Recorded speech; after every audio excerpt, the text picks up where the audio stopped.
की अशोक खरात याने स्वतःकडे दैविक शक्ती असल्याचा खोटा दावा करून मंत्र तंत्र व धार्मिक विधीच्या नावाखाली फिर्यादीच्या मनात विश्वास निर्माण करून तिला ओकस प्रॉपर्टीज कॅनडा कॉर्नर या ऑफिसमध्ये बोलवून तिच्या धार्मिक विश्वासाचा फायदा घेऊन गुंगीकारक पदार्थ व पाणी पिण्यास देऊन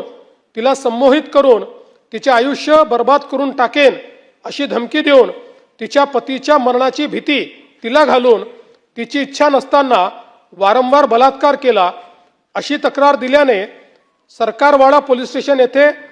73/2026 BNS कलम 64(1) 74 351(2) महाराष्ट्र नरबळवी व इतर अमानुष अनिष्ट व अघोरी प्रथा व जादूटोणा प्रतिबंध अधिनियम कलम 3(1) व 2 प्रमाणे दाखल करून आरोपी अशोक खरात